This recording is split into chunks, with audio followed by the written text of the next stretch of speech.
Hopefully everybody had a wonderful Easter weekend. It was a bit of a kind of a slow, quiet weekend, which is great. It's one of the more family-oriented weekends, and yeah, even the president got in on this one, and he involved everybody in his extended family. He was down there on the White House lawn on the south side there, and he was getting a little bit too friendly with some of the people who turned up to make sure that he's not in fact a hologram and that he is still some sort of a president in some form or fashion. But he was taking some questions about maybe some things that were going on in Afghanistan and how well that he handled the situation. Then all of a sudden, a staffer dressed up in an Easter bunny suit came over, tried to get the old man's attention and shoo him off somewhere, even though the Secret Service was around.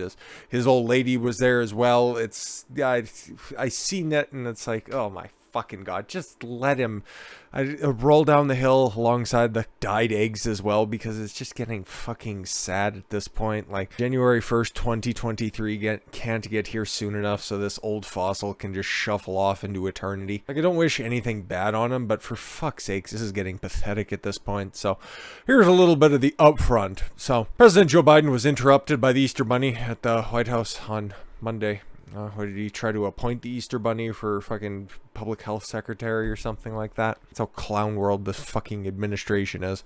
Biden was on the south lawn of the White House for an Easter egg roll when he wandered off and started talking to people. Yeah, it sounds like another day for Biden. As the president started commenting on Afghanistan and Pakistan at the Easter egg event. What the fuck is... I don't know, they're nice people. They come up and they drive cabs, and it's just as long as you don't let them on planes, they all seem fine.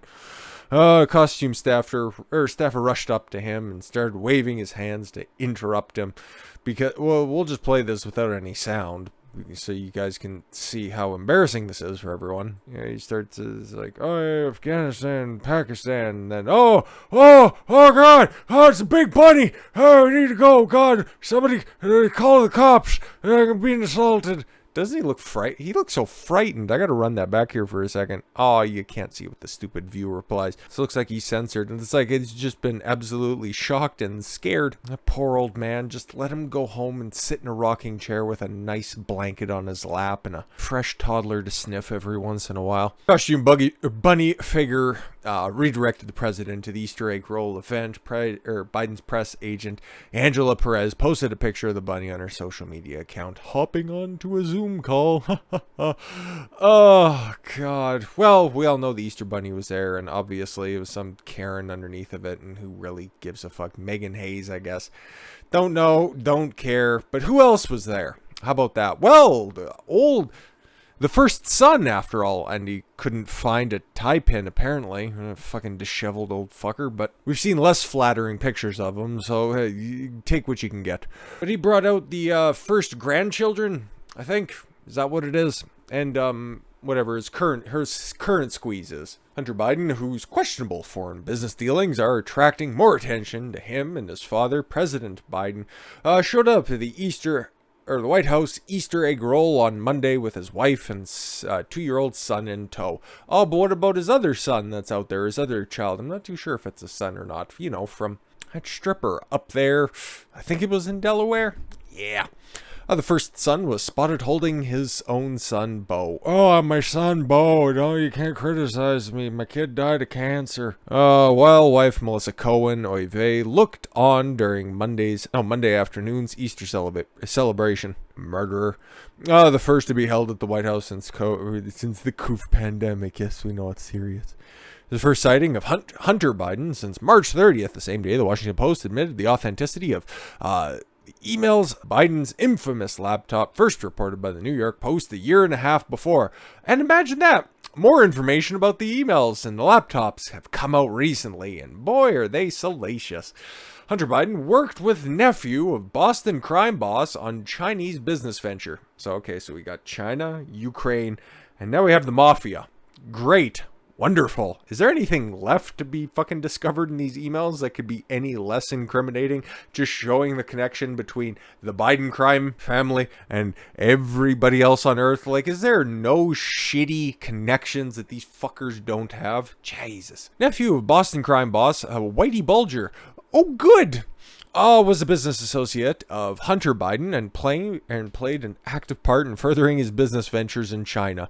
The Boston mobster was a high-profile figure in the city's organized crime scene from the 70s to the 90s and had been since over years one of America's most wanted fugitives. He had killed by fellow prison inmates in 2018 while serving 2 life sentences for 11 murders. Yes, we know. Interesting story regardless, but not the topic of this video.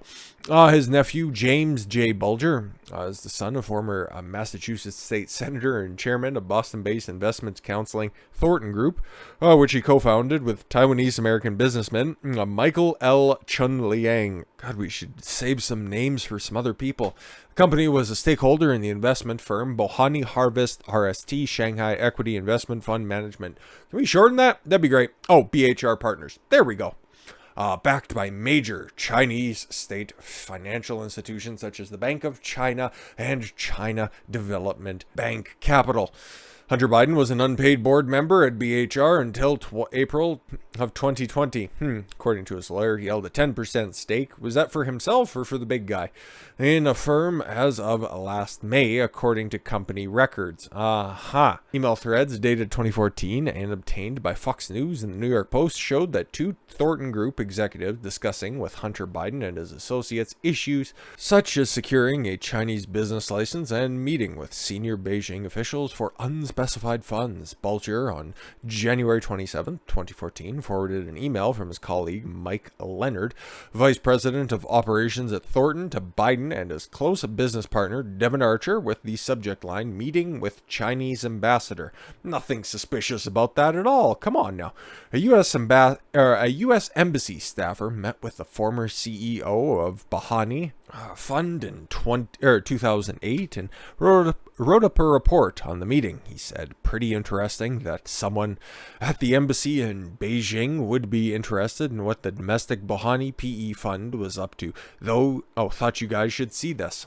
He suggested that the group meet in Washington and noted that Leonard has reached out to someone over in Beijing to ascertain the schedule of Jonathan, likely referring to BHR's CEO, Jonathan Lee. Sucks to be Jonathan. I still believe a meeting early next week with the ambassador is if possible, would be best. Hope it's not much to do, or rather, wouldn't be much of a fucking headache, I'd imagine. It says expletive, you can kind of figure it out. Thornton Group, Biden and Archer had worked together to establish BHR Partners months earlier. Hunter's father, President Joe Biden, was the vice president at the time. Yes, it was 2008, obviously. In February, Archer was sentenced to 1 year and 1 day in jail for defrauding a Native American tribe. That's the only group of people that haven't been roped into this so far. In about 4 months' time, Bulger wrote to Hunter to emphasize the need for a contracted Chinese anchor investor. A woman he identified as Lindsay would have been in their weekly BHR call a day earlier.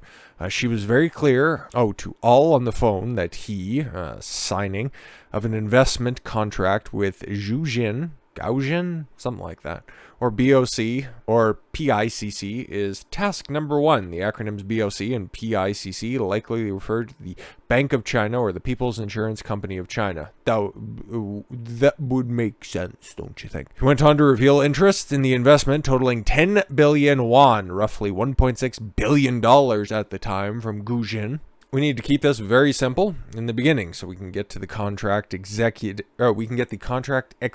ASAP, he said. Then added that Leonard would soon share his high-level research into the KAZ Sino energy business.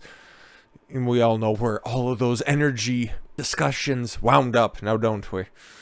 Email unearthed from Hunter's abandoned laptop showed that Hunter traveled to Beijing between 2014 and 2015 trying to broker a $120 million oil agreement between Chinese state-owned oil company and then Kazakhstan Prime Minister.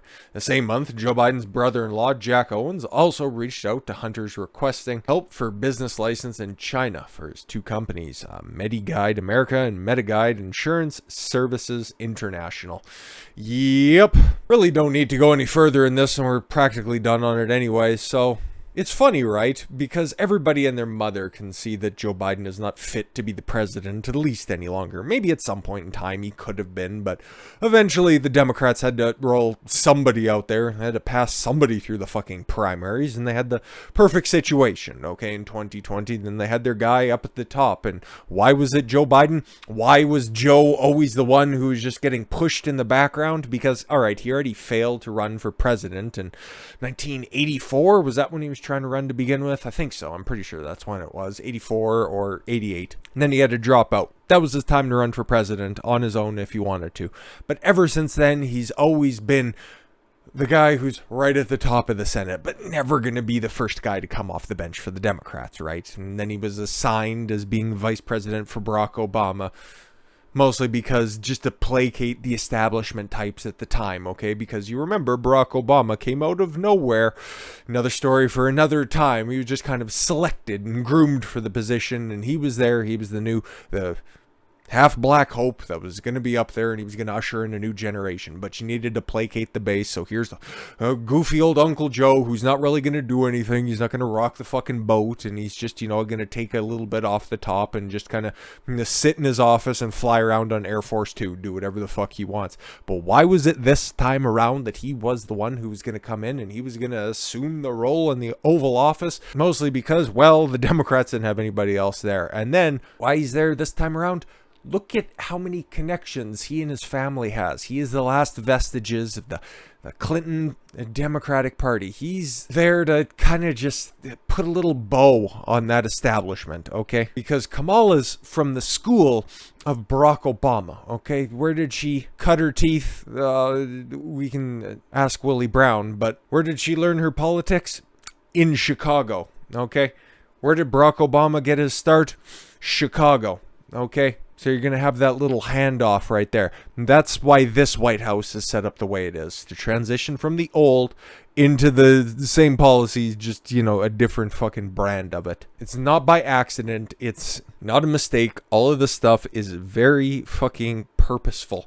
And you can see why. But unfortunately for everybody, the people who are most connected here and the team that has to do the handoff are just the dumbest motherfuckers imaginable, with more skeletons in their closet than a funeral home. But with all of that said, thank you all very much for the gift of your time. I've been Don Consuelo. I want you to follow your gut and get after it. Take care, everyone.